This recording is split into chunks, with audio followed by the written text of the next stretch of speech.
Hello friends, आज मैं आपको मुंशी प्रेमचंद जी की कहानी जंजाल सुनाने जा रही हूँ। दबाने से इच्छाएं समाप्त हो जाती हैं, हमें इसमें संदेह है। संभव है कुछ मामलों में ऐसा होता हो, लेकिन प्रायः सहनशीलता बंद हवा की तरह आंधी तूफान की पूर्व पीठिका हुआ करती है।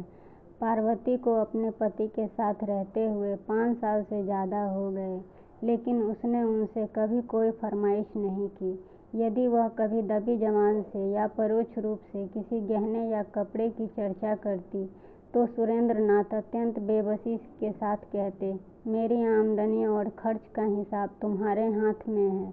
यदि इसमें कोई गुंजाइश दिखाई दे तो जो चाहे बनवा लो। इससे अधिक प्रसन्नता की बात मेरे लिए क्या होगी कि तुम्हें गहनों से सजी देखूं। यह उत्तर सुनकर पार्वती सिर झुका लेती और सोचती कि मैं सारी उम्र यूं ही नंगी बुच्ची बनी बैठी रहूंगी। कभी सोचती है कि यह खर्च न करूं, इस मद में कमी करूं, लेकिन चूल कभी ठीक नहीं बैठती थी।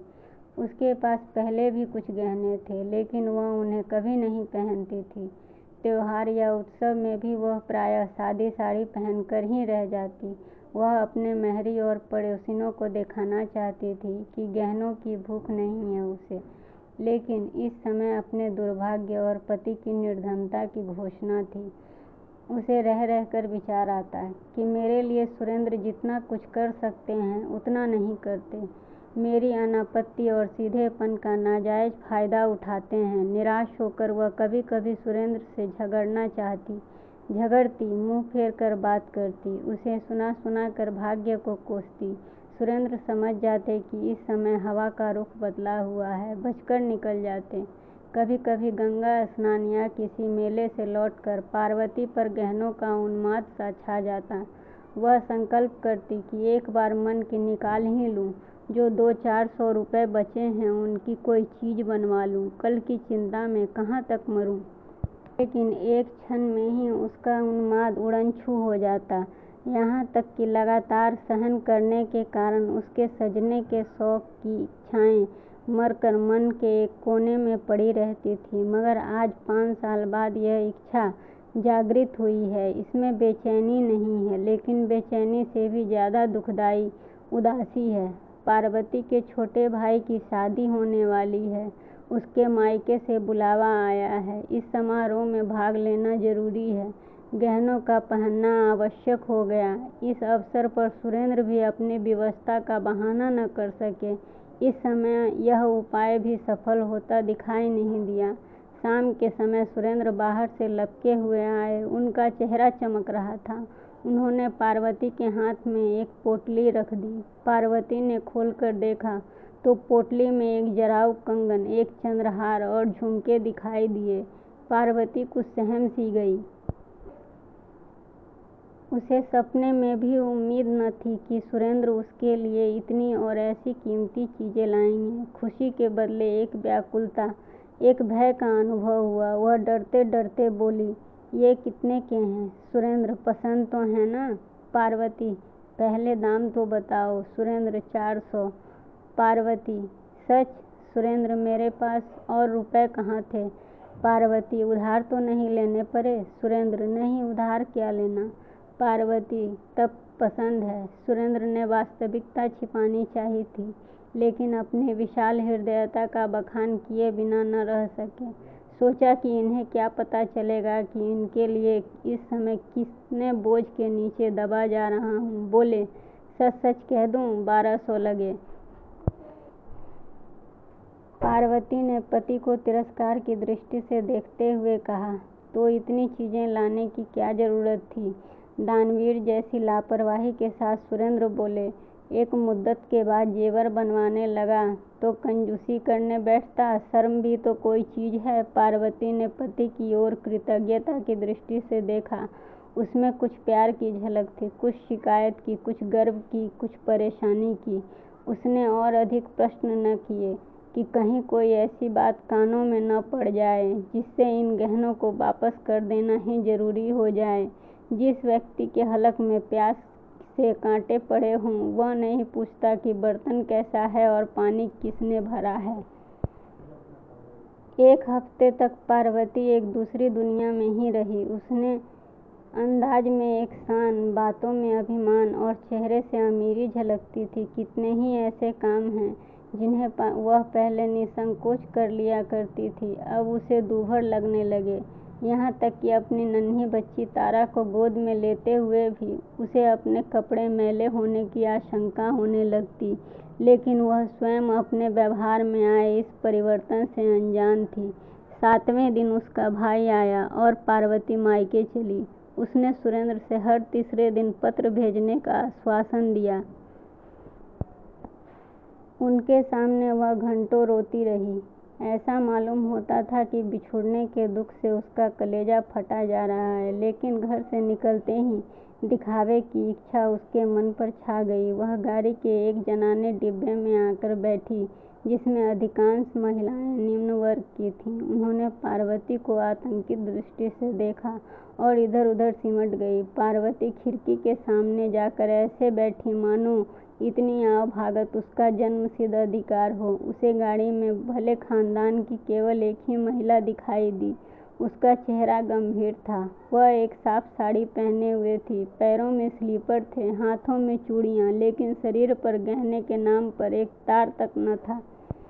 वह निम्न वर्ग की कोई महिला थी। मन ही मन पार्वती ने कहा, निसंदेह सुंदर महिला है, लेकिन सम्मान कहाँ? कोई बात भी तो नहीं पूछता। एक कोने में दबी बैठी है। शरीर पर 4 गहने होते तो सब ओछी महिलाएं इसका सम्मान करती। नीचे फर्श पर पार्वती के निकट ही एक गरीब महिला बैठी हुई थी। उसकी गोद में एक बच्चा था, जो रह रहकर इतने जोर से खांसता और चीख मारता कि पार्वती मन ही मन झुंझला कर रह जाती। जब उससे न रहा गया तो उसने उस महिला से कहा, तुम दूसरी पटरी पर जा बैठो, इस लड़के के खांसने से मुझे नींद नहीं आ रही है। गरीब महिला ने पार्वती की ओर आश्चर्य से देखा और धीरे से सरक गई। आधी रात से अधिक समय बीत गई। खिड़कियों से ठंडी हवा आ रही थी। गरीब महिला ने खिड़की बंद करनी चाहिए तो पार्वती ने आदेशात्मक स्वर में कहा, नहीं, रहने दो, मुझे गर्मी लग रही है। धीरे धीरे बच्चे की खांसी बढ़ने लगी। कुछ देर तक तो वह चिल्लाता रहा, फिर उसका गला पड़ गया। उसने दूध पीना छोड़ दिया। सामने बैठी सीधी सादी महिला कुछ देर तक तो बच्चे को देखती रही, फिर उसने उस गरीब महिला के पास आकर बच्चे को गोद में लिया। बच्चे की हालत खराब थी। उसके सीने पर बलगम जमा हुआ था। लगता था कि निमोनिया की शुरुआत है। उसने फौरन अपना बक्सा खोलकर उसमें से एक दवा निकाली और हवा से बचाकर बच्चे के सीने पर हल्के हाथों से मलने लगी। फिर दूसरी शीशी से एक चम्मच दवा निकालकर बच्चे को पिलाई। गाड़ी की सब महिलाएं आकर बच्चे के निकट खड़ी हो गईं। निरंतर 1 घंटा तेल मालिश करने के बाद उस भली महिला ने अपने बक्से से एक फलालैन का टुकड़ा निकालकर बच्चे के सीने पर बांध दिया और बच्चा सो गया। वह रात के 3 बजे तक बच्चे को गोद में लिए 1-1 घंटे पर दवा पिलाती रही। बच्चे ने दूध पीना शुरू किया। उसके गले की घरघराहट रुक गई और वह मौत के फंदे से बाहर निकल आया। बच्चे की माँ अपनी उपकरणी के पांव पर गिर पड़ी और रो रो कर उसे धन्यवाद देने लगी। इलाहाबाद में पार्वती और वह सीधी सादी महिला दोनों उतरी। पार्वती का भाई आकर कुलियों को पुकारने लगा। जब कोई कुली न आया तो पार्वती को ही अपने संदूक, बिस्तर आदि उतार कर भाई को देने पड़े। उसकी रेशमी जाकट सारी चिरक गई। उधर गंभीर सीधी सादी महिला ने जैसे ही अपना बिस्तर उठाया तो लपक कर एक महिला ने उसके हाथों से बिस्तर ले लिया, दूसरी ने उसका संदूक उतार लिया, तीसरी ने उसका दवाओं का बक्सा उठाया और कई महिलाएं उसे धर्मशाला तक पहुंचाने आईं। बीमार बच्चे की माँ बार बार उसके आगे हाथ जोड़ती और पैरों पर गिरती। दूसरी महिलाएं भी उससे गले मिलीं। ऐसा लगता था मानो वे अपने किसी आत्मीय से बिछुड़ रही हों। लेकिन किसी ने पार्वती की बात भी न पूछी। उसके जाने से सब महिलाओं को सच्ची खुशी हुई, मानो सिर से एक बला ही टल गई। अब उन्हें जरा कमर सीधी करने की जगह तो मिलेगी। बीमार बच्चे की माँ ने तो उसे घृणा की दृष्टि से देखा और मन ही मन उसे जी भर कोसा। पार्वती ने मन में कहा, इस सीधी सादी औरत ने तो अच्छा ही रंग जमा लिया। सभी महिलाएं इसकी अनुचरी बन गईं, मानो कोई मंत्र ही फूंक दिया हो। गंवारों के बीच तो ऐसा ही हो सकता है, परंतु किसी भले घर में कौन इसे घास डालेगा। पार्वती का मायका शहर से सटी एक बस्ती में था, जिसमें न शहर कह सकते हैं न देहात। वहाँ तो शहर की एक सुविधा भी न थी, मगर देहात के सभी कष्ट मौजूद थे। न शहर की सड़कें, लालटेन, नालियाँ थीं, न देहात का विस्तार, हरियाली और हवा। वहाँ दूध वाले शहर वाले पीते, सब्जी शहर वाले खाते, लकड़ी शहर वाले ले जाते। वहाँ के मजदूर काम करने शहर में जाते थे। खाने पीने की चीज़ें वहाँ शहर में आकर बिकती थी। पार्वती के पिता के पास कुछ जमीन थी, लेकिन वे मजदूरी की कमी के कारण खेती न कर सकते थे। उसके दोनों भाई अंग्रेजी पढ़ते, वकालत का सपना देखते थे। भोले भाले से चालाक बनने की धुन सवार थी। बेटी का ठाट बाट देखकर पार्वती की माँ फूली न समाई। उसकी दुनिया इन्हीं गिने मकानों में और निवासियों तक सीमित थी। वहाँ के गहने, कपड़े, शादी ब्याह, झगड़े टंटे उसके अस्तित्व की धुरी थे। वह उनमें ही बसती थी और उन्हीं का सपना देखती थी। मोहल्ले में किसी के घर बच्चा पैदा होना उसके लिए पनामा शहर के उद्घाटन से भी बड़ी घटना थी, और किसी के घर में एक नए कंठे का बनना देहली के निर्माण से कहीं अधिक शानदार। पार्वती को देखकर बाग बाग हो गई। उसके साथ लेकर पड़ोसियों के घर गई। जो भी उसके कंगन चंद्रहार को देखता लोटपोट हो जाता। माँ सामने वाले की सामर्थ्य के अनुसार उन गहनों का मूल्य बढ़ाते रहती थी। 2-3 दिन पूरे मोहल्ले में उन गहनों की खूब नुमाइश हुई। पार्वती का सिक्का जम गया, उसका रौब बैठ गया। पार्वती की चाल ढाल से एक शान टपकती थी। वह खाना खाने बैठती तो नाक सिकोड़ लेती, घी बेस्वाद है। पानी पीती तो मुंह बनाकर, ठंडा नहीं है। माँ सबको सुना सुना कर कहती, भला इनसे पूछो घर का सुख यहाँ कहाँ मिलेगा। वहाँ अपने मन का खाती थी, अपने मन का पहनती थी। यहाँ गृहस्थी में तो मोटा महीन सब मिलेगा, मगर बेचारी में जरा भी ऐंठ नहीं है। वही पुराना स्वभाव है, वही अल्हड़पन। पार्वती की बिटिया तारा पूरे मोहल्ले की गुड़िया बनी हुई थी। सभी छोटे बड़े उसे गोद में उठाते और प्यार से चूमते। कोई कहता, बेटी यह हंसली हमको दे दो, तो तारा तोतली आवाज में कहती, हमाली है। कोई पूछता, बेटी ये कड़े किसने बनवाए हैं, तो तारा कहती, मेरे बाबूजी ने। शादी का दिन निकट आया। रस्म रिवाज होने लगे। मोहल्ले की औरतें बन संवर कर आने लगीं, लेकिन पार्वती उन सब की रानी लगती थी। सभी औरतों की दृष्टि उसके कंगन, चंद्रहार और झुमकों पर ही टिकी रहती।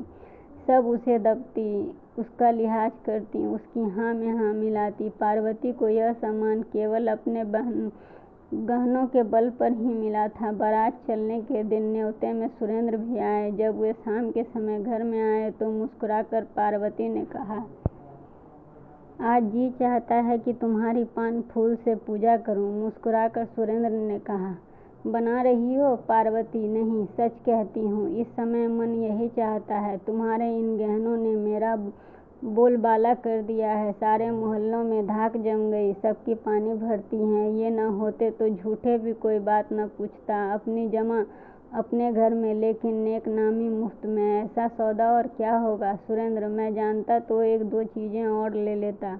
पार्वती, ओह, तब तो सारे मोहल्ले में मैं ही होती। औरत की इज्जत गहने कपड़ों से होती है, नहीं तो अपने माँ बाप के आंखों से भी गिरा देती है। सुरेंद्र पछतावे, और गहनों क्यों न खरीद लिए। भले ही 200-400 और उधार हो जाते, कम से कम इस लालसा तो मिट जाती। पार्वती के मायके में रहते हुए 2 महीने हो गए।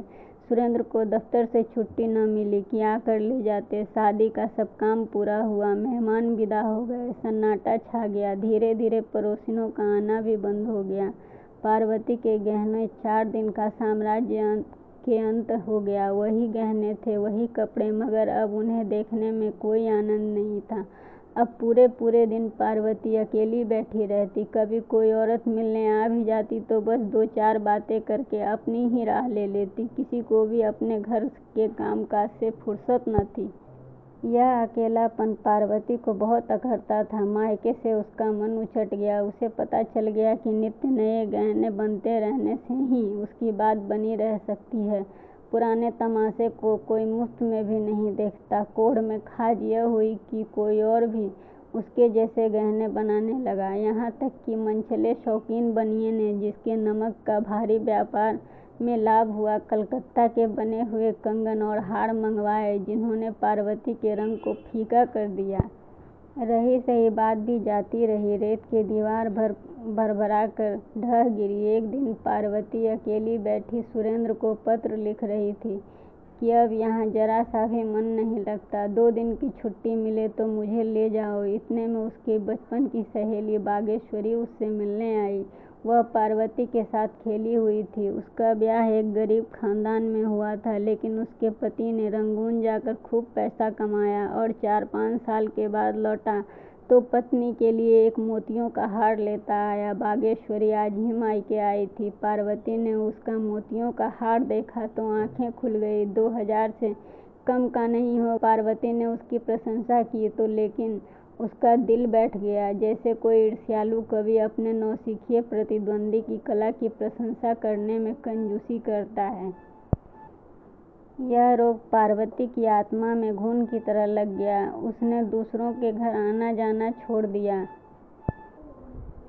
मन मारे अपने ही घर में बैठी रहती। उसे ऐसा लगता कि अब औरतें, यहाँ तक कि उसकी माँ भी उसे तिरस्कार की दृष्टि से देख रही हैं। पहले गहनों की चर्चा में उसे एक विशेष आनंद मिलता था। अब वह भूल कर भी गहनों की चर्चा नहीं करती, मानो अब उसे इस संबंध में मुंह खोलने का भी मन न हो। आखिरकार एक दिन ऐसा आया कि उसने अपने सब गहने उतारकर बक्से में रख दिए और ठान लिया कि इन्हें खोलूंगी नहीं। उसे इन गहनों के खरीदने पर पछतावा होने लगा।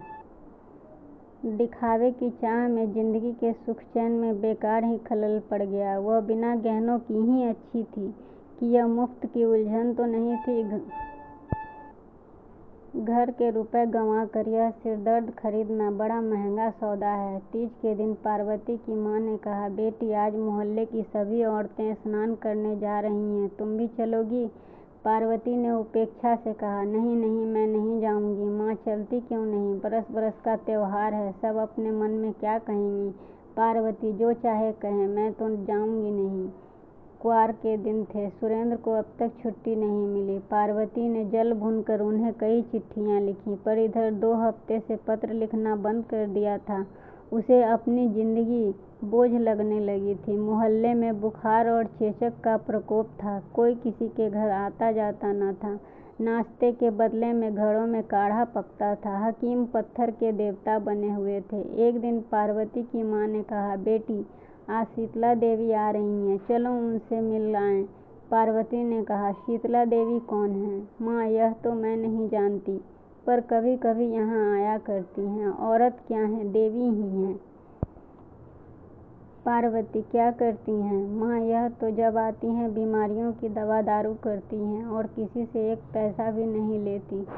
पार्वती तो घर की मालदार होंगी। माँ नहीं, सुनती हूँ कि सिलाई कढ़ाई करके गुजर बसर करती हैं। ब्याह के बाद ही पति हैजे से मर गया, उसका मुंह तक नहीं देखा, तभी से इसी भांति काम कर रही हैं। पार्वती तो अभी क्या उम्र है इनकी? माँ नहीं, अभी उम्र ही क्या है, नारायण ने जैसी शक्ल सूरत दी है वैसा ही स्वभाव है। किसी महल में होती तो महल जगमगा उठता। ऐसी हंसमुख, ऐसी मिलनसार की पास से हटने का मन नहीं होता। जब तक यहाँ रहती हैं भीड़ लगी रहती है, पूरा मोहल्ला उनको घेरे रहता है। इतने में मेहरी ने आकर कहा, बहू जी शीतला देवी आई हैं और पाठशाला में बैठी हुई लड़कियों से कुछ पूछ रही हैं। कई लड़कियों को तो इनाम भी दिए हैं। मैं भी जाती हूँ, जरा दर्शन कर आऊँ। माँ ने कहा, अरे तू पानी भर दे, न जाने कब तक लौटेगी। महरी अभी लौट आती हूँ, ऐसा न हो कि वह चली जाएं। महरी के जाने के 1 घंटे बाद पार्वती की वहीं मोतियों के हार वाली सहेली आकर बोली, चलो बहन शीतला देवी जी से मिलाएं, मोहल्ले की सभी औरतें जा रही हैं। पार्वती को भी उत्कंठा हुई। तारा को एक अच्छी सी फ्रॉक पहना दी, परंतु स्वयं ही वह सादी सी साड़ी पहने हुए शीतला से मिलने चली, गहने नहीं पहने। जब दोनों सहेलियां पाठशाला में पहुंची तो औरतों और बच्चों की भीड़ जमा थी। शीतला देवी जमीन पर बैठी हुई बच्चों को देख रही थी और बक्से से निकाल कर दवा देती जाती थी। मानो पेड़ों की छांव में एक उजला कुंड था, वैसा ही मौन, गंभीर, शांतिमय और सुंदर। शीतला की आंखों से एक चित्ताकर्षक पवित्रता झलक रही थी। पार्वती ने उसे पहचान लिया। वह वही सीधी सादी महिला थी जिसने उसे गाड़ी में देखा था। पार्वती ने देखा कि इस औरत के सामने कैसी निकृष्ट हूँ मैं, और कुछ मैं हूँ ही नहीं। मोहल्ले की वे सभी औरतें जो गहनों से घोड़ों की भांति सजी हुई हैं, इस औरत के सामने सेविकाओं के भांति खड़ी हैं। यदि ये सभी अपने को सोने से मढ़वा भी लें तो क्या इनका ऐसा सम्मान हो सकता है? इससे बात करके कौन निहाल नहीं हो जाता? और जो बीमार हैं वो तो मानो बिना दाम के ही गुलाम हैं। सचमुच इसी के नाम का सम्मान है। यह क्या कि 4 औरतें आवें और आंखें मटका कर हमारे गहनों का बखान करने लगे, मानो हमारा शरीर नहीं बल्कि गहनों की नुमाइश का मैदान ही हो। आज से 1 महीना पहले शायद इस प्रकार के विचार पार्वती के मन में न उभरते, लेकिन आजकल गहनों से उसका मन फिरा हुआ था। सामान्य रूप से दार्शनिक विचारों के मूल में निराशा और उदासी ही होती है। पार्वती चित्रलिखित सी खड़ी, शीतला देवी का तौर तरीका, बात करने का ढंग और आत्मीयतापूर्ण व्यवहार ध्यान से देखती रही। वह सोचती थी, यह औरत कितनी सुंदर है, लेकिन इसके साथ ही इसकी इच्छाओं से कितनी मुक्त है। मैं सम्मान की भूखी हूँ, लेकिन मैं जिसे सम्मान समझती थी वह यथार्थ से कितना दूर है। मैं अभी तक छाया के पीछे ही भाग रही थी। आज उसका वास्तविक रूप दिखाई दिया है। जब शाम ढल गई और भीड़ छटी तो शीतला देवी की दृष्टि पार्वती पर पड़ी। वह उसे तत्काल ही पहचान कर बोली, बहन, तुम्हें मैंने रेलगाड़ी में देखा था। पार्वती ने कहा, हाँ, उस दिन मैं यहीं आ रही थी। शीतला देवी ने पार्वती को सर से पांव तक देखा, फिर उसकी सहेली बागेश्वरी की ओर प्रश्नवाचक दृष्टि से देखा। मुस्कुराकर बागेश्वरी ने कहा, कुछ दिनों से गहने पहनती है शीतला, क्या गहनों से नाराज है? बागेश्वरी, इसका मन ही जाने। पार्वती, आप भी तो नहीं पहनती? शीतला, मुझे मयस्सर ही कहाँ, मैं तो भिखारिन हूँ, बहनों की सेवा करती हूँ और पुण्य के मार्ग में वे जो कुछ देती हैं उसी से अपना पेट पालती हूँ। पार्वती, मुझे भी अपने जैसे भिखारिन ही बना दीजिए। शीतला देवी हंसकर उठ खड़ी हुई और बोली, भीख मांगने से भीख देना बहुत अच्छा है। रात में जब पार्वती लेटी तो शीतला देवी का दमकता चेहरा उसकी आंखों में नाच रहा था, जो उसके मन को खींच लेता था। उसने सोचा, क्या मैं भी शीतला देवी बन सकती हूँ? तत्काल सुरेंद्र उसके सामने आकर खड़े हो गए। तारा रो रो कर उसकी गोद में आने के लिए मचलने लगी। जीवन की इच्छाओं की बाढ़ ही उठ खड़ी हो गई, टक्कर मारने लगी। नहीं, शीतला देवी बनना मेरे वश में नहीं है, लेकिन मैं एक बात कर सकती हूँ और वह मैं अवश्य करूँगी। 1 सप्ताह में ही पार्वती अपने ससुराल आ पहुँची। सुरेंद्र ने उसका मुरझाया हुआ मुंह देखा तो वह आश्चर्य से बोले, गहनों से रूठ गई क्या? पार्वती, पुराने हो गए, नए बनवा दो। सुरेंद्र, अभी तो इन्हीं का हिसाब चुकता नहीं हुआ है। पार्वती, मैं एक उपाय बताती हूँ, इन गहनों को वापस कर दो। वापस तो हो ही जाएंगे। सुरेंद्र, हाँ, बहुत आसानी से। इन 2 महीनों में सोने का भाव भी बहुत चढ़ गया है। पार्वती, तो कल वापस कराना। सुरेंद्र, पहनो क्या? पार्वती, दूसरे गहने बनवाऊंगी। सुरेंद्र, और रुपए कहाँ हैं? पार्वती, उन गहनों में रुपए नहीं लगेंगे। सुरेंद्र, मैं तुम्हारा मतलब नहीं समझा। पार्वती, ये गहने जंजाल हैं, इनसे मन भर गया है, इन्हें बेचकर किसी बैंक में जमा कर दो, हर महीने मुझे जो उसका ब्याज दे दिया करना। सुरेंद्र ने हंसी में उड़ानी चाहिए, लेकिन पार्वती के हाव भाव से ऐसा दृढ़ संकल्प प्रकट होता था कि वे उस विषय में गंभीरता से विचार करने पर विवश हो गए। दूसरे महीने में शीतला देवी के नाम पर 12 रुपए का एक गुमनाम मनी ऑर्डर पहुंचा। कूपन में लिखा हुआ था, यह तुच्छ धनराशि स्वीकार कीजिए, ईश्वर की इच्छा हुई तो यह धनराशि स्थायी रूप से प्रति माह आपको मिलती रहेगी। आप इसे जिस भांति चाहें खर्च करें। अब से दुआएं ही मेरा आभूषण होंगी। ये धातु के टुकड़े तो जी के जंजाल हैं, उनसे मेरा मन भर गया है। दोस्तों, अगर ये कहानी आपको पसंद आई हो मेरी आवाज़ में तो please like and subscribe my channel.